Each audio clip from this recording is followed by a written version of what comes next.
La Russie a catégoriquement échoué à prendre Pokrovsk lors de l'offensive d'été. Franchement, elle aurait dû tirer la leçon lorsque le centre logistique vital a tenu bon, et que tous les petits gains réalisés par la Russie autour de la ville ont commencé à être annulés. Mais bien sûr, Vladimir Poutine n'apprend jamais de leçons. Au lieu de se retirer de Pokrovsk, il a ordonné à ses troupes épuisées de poursuivre les assauts. Et ce faisant, Poutine crée un bain de sang. La dernière attaque désespérée de la Russie contre Pokrovsk s'est jetée directement dans le broyeur de viande ukrainien. Cela signifie plus de soldats russes morts et la poursuite d'une stratégie défensive qui a stoppé la Russie dans son élan. Le 30 septembre, Euromiden Press a indiqué que l'Ukraine avait récemment renforcé son contrôle dans la région de Pokrovsk en contre-attaquant à plusieurs positions clés. L'objectif ukrainien est simple. Après avoir laissé la Russie occuper plusieurs villages près de Pokrovsk, créant un risque d'encerclement, l'Ukraine répare les dégâts. Ainsi, l'Ukraine isole les troupes russes restantes de leurs renforts, formant des poches de soldats incapables de riposter ou de fuir. C'est l'élément clé de la stratégie pour l'Ukraine. Tout au long de l'été, les forces russes se sont épuisées en prenant ces petits villages, épuisés et en attente de renforts. Ils n'ont pas pu empêcher l'Ukraine de les encercler et de les piéger dans des régions qu'ils croyaient avoir conquises. La Russie essaie bien sûr d'envoyer des renforts, mais la stratégie d'encerclement de l'Ukraine fait que ces renforts ne font guère plus que se jeter tête baissée dans un véritable hachoir à viande. Cela les broie et les rejette, bien avant qu'ils n'arrivent à proximité. Les forces épuisées que l'Ukraine a piégées avec tant de succès, les renforts, se retrouvent fermement pris sous le feu croisé de l'Ukraine, rapporte Euromiden Press. Quant aux troupes piégées, elles manquent de temps. Une grande partie des combats se concentre sur Dobropilya, selon Euromaidan Press. Même si Dobropilya n'est pas aussi importante que Pokrovsk, elle reste stratégique car elle offre l'accès à une autoroute clé et pourrait aider la Russie à atteindre son objectif de prendre Pokrovsk. Septembre a été difficile pour la Russie à Dobropilya. Au 12 septembre, Al Jazeera indiquait que la Russie visait Dobropilya, mais perdait plus de terrain qu'elle n'en gagnait. Le média rapporte que Oleksandr Siersky, chef de l'armée ukrainienne, a déclaré que la Russie avait pris environ 1350 km² dans la région, puis perdu 26 km². Un tel ratio est insoutenable pour la Russie, et montre que les pièges ukrainiens contre les forces russes dans la région fonctionnent. Au 22 septembre, Ukraine Informed indiquait que la Russie lançait toujours des assauts à Dobropilya, mais tous échouaient. Les contre-offensives ukrainiennes faisaient des ravages. La stratégie d'encerclement coupait la logistique russe et empêchait les renforts d'atteindre la région. Viktor Traoubov, porte-parole du groupe stratégique opérationnel de Dnipro, a expliqué pourquoi la Russie échoue à Dobropilya. Ils se sont infiltrés en petits groupes à travers la première ligne de défense ukrainienne, puis ont combiné ces petits groupes avec un groupe plus important, ont occupé des positions et ont tenté de percer. Ils ont tenté de renforcer leur position et d'amener des renforts, mais ils ont fini par échouer, a expliqué Traoubov. Grâce à des contre-mesures efficaces, nous avons commencé à les frapper, ce qui a commencé à détruire leur logistique, et ils ont commencé à perdre progressivement leur position. Cela perdure aujourd'hui et illustre la stratégie de la Russie durant l'été. Au lieu d'utiliser de grands groupes mécanisés pour épuiser les défenses ukrainiennes, la Russie déploie maintenant de petites unités pour infiltrer. Composées de quelques dizaines de soldats, ces unités doivent d'abord percer les défenses ukrainiennes, avant de rejoindre une force plus grande, apte à s'implanter et élargir les brèches pour de futures offensives. Sauf que ce n'est pas ce qui s'est passé. Les petites unités ont réussi à percer, mais l'Ukraine a refermé les brèches qu'elles avaient créées et les a piégées sur le territoire qu'elles occupaient. C'est une brillante contre-attaque qui forcera Poutine et ses sbires à revoir leur stratégie pour espérer réussir. Dobropilya, sans parler de Pokrovsk. Cela nous ramène au rapport du 30 septembre d'Euromiden Press. Le média indique que la Russie, de plus en plus désespérée à Dobropilya, s'accroche à cette localité qui pourrait changer la situation. Novotoretska. Il y a seulement quelques semaines, la Russie contrôlait cette localité et se préparait à l'utiliser comme base de lancement pour une attaque sur plusieurs axes contre Pokrovsk. L'Ukraine a repris l'avantage avec une contre-attaque, mais Novotoretska reste partiellement occupée. Elle occupe ce que la presse Euromaidan appelle une zone grise, dans laquelle l'Ukraine contrôle seulement quelques maisons de la localité. Les drones ukrainiens patrouillant le reste de la ville, traquant et éliminant tout soldat russe trouvé. Cependant, ce manque de contrôle total par l'Ukraine a amené la Russie à croire qu'elle pourrait avoir une chance de reprendre Novotoretska. Mais pour cela, elle doit trouver un moyen de percer à travers l'essaim de drones de plus en plus dense de l'Ukraine dans la localité. Capturer les opérateurs est la seule chance de la Russie. Mais pour que cela se produise, des dizaines, voire des centaines de soldats devront mourir. Poutine est prêt à ce sacrifice. Il a envoyé des renforts à Novotoretska pour soutenir l'offensive. Cependant, avec autant à perdre pour ce qui n'est qu'un gain assez minime, la question doit être posée. Pourquoi la Russie tente-t-elle d'accomplir cette poussée désespérée de la dernière chance? Tout tourne autour des troupes encerclées évoquées plus tôt. Euromaidan Press dit que pour la Russie, reprendre Novotoretska est la seule option pour reconnecter avec les soldats encerclés par l'Ukraine à Dobropilia. Ces soldats sont attaqués dès qu'ils ont le courage de lever la tête, ce qui les oblige à rester terrés en espérant que des renforts arrivent. Le 26 septembre, United 24 Media a relayé les propos de Syrski sur le succès de la stratégie d'encerclement de l'Ukraine et ses conséquences pour les offensives russes sur Pokrovsk. Syrski prend l'exemple d'une attaque russe prévue près de la rivière Kazeni-Toretsk. La réponse de l'Ukraine à cette attaque illustre ce qu'elle fait à Dobropilia et dans toute la région de Pokrovsk. Prévoyant cela, nous avons redéployé plusieurs unités militaires. Syrski a déclaré que le plan visait à couper le groupement ennemi le long de la rivière Kazeni-Toretsk. Ainsi, les unités ennemies qui avaient avancé en profondeur se sont retrouvées dans une sorte de sac. En même temps, nous avons fermé cette ligne grâce aux actions de nos unités de force d'assaut aérien sur des axes convergents depuis le nord et le sud. L'ennemi est piégé et en cours de destruction. En résumé, la contre-offensive ukrainienne fonctionne très bien à Dobropilia. Regardez notre vidéo sur les chaudrons de troupes russes créés par l'Ukraine à Dobropilia pour voir l'efficacité de cette méthode. Il y a plusieurs chaudrons, et ils sont tous isolés les uns des autres, ainsi que de toute arrivée de renforts. Dans ce contexte, la Russie tente d'envoyer de nouvelles troupes à Novotoretska. Mais ces nouveaux soldats russes font face à une réalité terrifiante lors de leurs assauts. L'Ukraine bloque efficacement toutes les voies d'accès aux poches de soldats russes encerclés. Des drones patrouillent sans cesse, surveillant tout mouvement russe sur ces axes. Les forces russes sont toujours observées. L'Ukraine sait où ils se trouvent, elle sait quelles routes ils prendront, et elle sait quelles routes ils devront emprunter, s'ils veulent espérer rejoindre leurs camarades. Dès que certains des renforts sont assez courageux ou assez stupides pour tenter une avancée, l'Ukraine les prend pour cible. Les drones descendent, et ces soldats en avance sont éliminés bien avant d'atteindre les lignes de combat créées par l'Ukraine. Comme souvent durant la guerre, c'est un véritable hachoir à viande. Poutine est coincé dans ses décisions. Prendre Pokrovsk et Dobropilia reste l'objectif de Poutine, qui ne compte pas y renoncer. Cependant, la stratégie d'encerclement de l'Ukraine a été si bien exécutée que l'approche de la Russie consistant à utiliser de petites unités ne fonctionne plus du tout. Il ne reste plus que des axes surveillés et transformés en zone de destruction par l'Ukraine pour les forces russes. Les troupes près de Novotoretska pourraient être piégées, mais ce sont les renforts venus les sauver qui meurent. Le seul progrès russe a été d'entrer dans une tranchée fortifiée près de Novotoretska, ce qui apporte peu de réconfort. Certains des renforts russes pourront peut-être atteindre cette tranchée, mais à partir de là, ils n'ont plus d'option.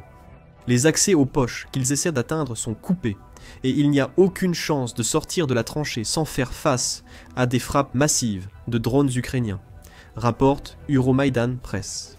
Cela peut sembler étrange de parler de tranchées dans le contexte d'une guerre du XXIe siècle. Cependant, la Russie et l'Ukraine les utilisent toutes les deux largement pour se fortifier. Le Monde a souligné cela en septembre 2023, notant que la guerre de tranchées avait fait son retour dans la guerre en Ukraine. Il a noté que la contre-offensive ukrainienne de 2023, finalement un échec, a beaucoup utilisé les tranchées car le pays a dû compter sur l'infanterie pour avancer. De même, la Russie, sans domination aérienne, utilise les tranchées pour faire avancer lentement ses troupes. Le problème avec cette approche pour les deux camps est le même que celui qui existait lorsque la guerre des tranchées Ontas. L'approche a atteint son apogée pendant la Première Guerre mondiale. Il y a toujours un no man's land entre les tranchées des deux camps. Durant la Première Guerre mondiale, cette zone était si pilonnée qu'y passer était presque suicidaire. En Ukraine, l'artillerie reste active, mais le plus grand danger hors des tranchées vient des drones qui guettent ceux qui en sortent. Ces drones occupent la zone neutre et traquent toute personne repérée.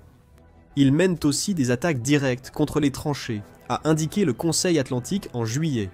L'Ukraine a rassemblé des drones aériens et terrestres pour attaquer les tranchées. Ce qui ne fait que souligner qu'une poignée de soldats russes, atteignant une tranchée près de Novotoretska, ne signifie pas grand-chose lorsqu'il s'agit de tenter de renforcer les poches de troupes piégées. Donc, la machine à broyer est en place. La dernière attaque désespérée de la Russie sur Novotoretska ne fonctionne pas.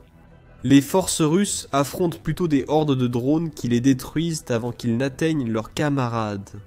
On pourrait dire qu'il s'agit d'une sorte d'impasse. Cependant, c'est une impasse qui joue entièrement en faveur de l'Ukraine. Les renforts russes restent à distance, les soldats piégés sont éliminés progressivement. Finalement, des zones grises comme Novotoretska seront libérées, et la Russie perdra encore plus de territoire qu'avant.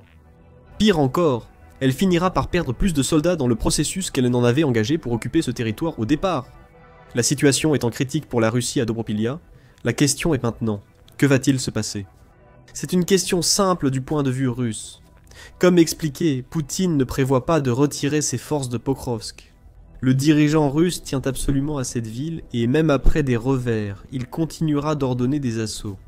Pour Poutine, la mort et la destruction de la machine à broyer ukrainienne valent le coup si la Russie prend Pokrovsk. Selon Poutine, cette ville est la clé pour contrôler Donetsk. Pokrovsk se trouve à seulement 20 km, soit environ 124 miles de la frontière administrative de Donetsk. Cela suffit à Poutine, car franchir cette frontière revient à prendre Donetsk pour la Russie. Les assauts russes continueront, bien que des troupes soient piégées, et que des renforts meurent en masse. La réaction de l'Ukraine décidera de la suite à Dobropilya, et par extension à Pokrovsk. Ce qui est certain, c'est qu'Olexandre Sierski veut rester plus longtemps à Pokrovsk et Dobropilya. Le 12 septembre, l'UNN a rapporté que le commandant en chef des forces armées ukrainiennes avait visité les secteurs pour discuter de la situation et donner des instructions aux troupes. Cette visite a montré à Olexandre Sierski l'importance de sa présence, d'où sa prise de commandement à Pokrovsk et Dobropilya.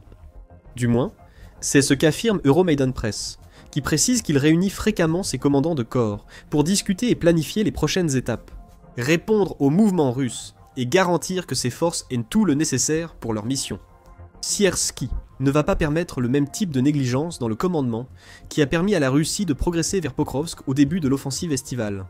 Désormais, chaque assaut russe sera aussitôt neutralisé par une réponse immédiate. Au-delà du maintien du statu quo à Dobropilya, Sierski et son état-major se sont concentrés sur de nouvelles contre-attaques. La prochaine étape à l'ordre du jour est la région de Volodymyrivka. La localité elle-même est sous contrôle ukrainien, et cela depuis un certain temps. Le 25 août, l'Institut pour l'étude de la guerre a cité Volodymyrivka dans une de ses analyses quotidiennes. L'Ukraine a repris la localité la veille, lors d'une contre-attaque fin août, dans le secteur de Pokrovsk. Cette reprise s'inscrivait dans les efforts ukrainiens pour stopper l'expansion russe vers Pokrovsk en août, et elle a réussi. Le saillant s'est effondré, entraînant un nouvel encerclement des troupes russes. Volodymyrivka, autrefois point de départ possible pour attaquer Pokrovsk, est devenue une base pour les contre-attaques ukrainiennes. C'est exactement ce que l'Ukraine prévoit après avoir repris Volodymyrivka. Selon Euromaidan Press, sous Sierski, l'Ukraine se concentre sur les environs de Volodymyrivka. L'objectif est d'ériger un nouveau mur pour bloquer les renforts russes vers les poches de soldats piégés à Dobropilya. Au-delà de la création de cette barrière, l'Ukraine espère également consolider les zones grises, comme Novotoretska, afin de pouvoir véritablement libérer ces localités. Cependant, en plus de tout cela, prendre la zone au sud-ouest de Volodymyrivka permet à l'Ukraine de faire quelque chose de vital, prendre les hauteurs près de Dobropilya, explique Euromaidan Press, en déclarant « Si nous regardons la carte topographique, nous verrons que, en progressant vers le sud-est et consolidant leur position, les Ukrainiens contrôleront toute la hauteur. En retour, cela sécuriserait le flanc de leur opération de nettoyage en direction du sud et empêcherait les Russes de toute possibilité de contre-attaque depuis les hauteurs. L'Ukraine convertit sa défense en occasion de contre-attaque et de reprise de territoire. Cependant, Sierski admet que les forces renaissantes de Pokrovsk en Ukraine font face à un autre défi. La 155e brigade de Marines russe. Selon Euromaidan Press, cette brigade a commis le massacre de Boutcha, faisant plus de 1000 morts dont de nombreux civils, avant la libération de la ville par l'Ukraine fin mars 2022. C'est une brigade de soldats tristement célèbre, considérée comme d'élite et favorite de Poutine. Cette brigade rejoint toutes les unités de Marines russes, dont la 61e brigade d'infanterie navale. David Axe l'a indiqué dans sa chronique Trench Art le 27 septembre. Il y a maintenant 5 unités de marine opérant dans les secteurs de Pokrovsk et Dobropilya, dit David Axe. L'Ukraine doit donc élaborer une stratégie pour y faire face. Une partie de cette stratégie est déjà appliquée. Les renforts envoyés par Vladimir Poutine à ses soldats piégés incluent des marines, dont certains soldats d'élite sont déjà éliminés. Cependant, Vladimir Poutine voudra probablement utiliser la 155e brigade de Marines pour prendre le plus de territoire possible. L'Ukraine ne peut pas permettre que cela se produise. Oleksandr Syrski opère désormais à Pokrovsk et Dobropilya, avec l'aide du corps Azov lors des contre-attaques à Pokrovsk en août. Ces marines seront probablement neutralisées. L'Ukraine bénéficiera du fait que la 155e brigade de Marines n'est plus que l'ombre de celle qui a semé le chaos à Boutcha. La Nouvelle Voix de l'Ukraine a déclaré en octobre 2024 que cette brigade avait perdu 2400 soldats depuis l'automne 2022, soit environ 80% de ses effectifs totaux. Poutine a reconstitué la brigade avec de nouveaux soldats, mais ils sont moins expérimentés, et peut-être moins compétents que les bourreaux initiaux de Boutcha. La 155e brigade de Marines reste dangereuse. Sa classification en tant que l'une des brigades d'élite de la Russie n'a pas changé. Cependant, sa composition est différente, et cela pourrait rendre la tâche de l'Ukraine pour la contrer un peu plus facile. Ainsi, les deux camps ont leurs stratégies en place. La stratégie de l'Ukraine semble être la meilleure des deux. Cela signifie probablement que davantage de pertes attendent les forces russes posent à l'avenir. Les opérateurs de drones ukrainiens œuvrent sans relâche pour éliminer les renforts envoyés par Poutine à Pokrovsk, selon Euromaidan Press. Si l'Ukraine sécurise les hauteurs près de Volodymyrivka, les renforts russes auront encore plus de difficultés. Quiconque parvient à traverser la couche de drones ukrainiens devra ensuite faire face à la perspective d'être pris en embuscade depuis les hauteurs par l'artillerie et les soldats ukrainiens. Il y a de fortes chances que la stratégie de l'Ukraine ne fasse qu'aggraver une année 2025 où la Russie a déjà perdu un nombre considérable de soldats dans la guerre contre l'Ukraine. Broyage de chair. Pour donner un peu de contexte, The Economist a rapporté le 9 juillet que la Russie avait déjà subi 31 000 pertes depuis le début de son offensive estivale en mai précédent. Cette offensive est maintenant terminée. Vous pouvez sans doute doubler ce chiffre pour estimer le vrai coût de la tentative russe de prise de Pokrovsk durant la campagne de 4 mois. Septembre n'a pas été plus clément pour la Russie. Maintenant que Poutine lance de nouveaux assauts contre une défense ukrainienne mieux préparée qu'au début de l'été, l'histoire ne devrait pas changer. Plus de soldats russes se dirigent vers la boucherie. Ceux qui sont coincés dans les poches n'ont aucun espoir, car aucun de ces soldats ne va percer les lignes ukrainiennes. Ce qui se passe à Pokrovsk contredit le récit de Poutine auprès du peuple russe. Poutine a désormais un problème. La machine de propagande russe a poignardé Poutine dans le dos, car plusieurs voix pro-Kremlin déclarent que la Russie a déjà perdu la guerre. Le récit change en Russie, et Poutine ne peut rien y faire. Regardez notre vidéo et abonnez-vous à The Military Show pour suivre l'actualité à Bukovsk. Merci de nous suivre.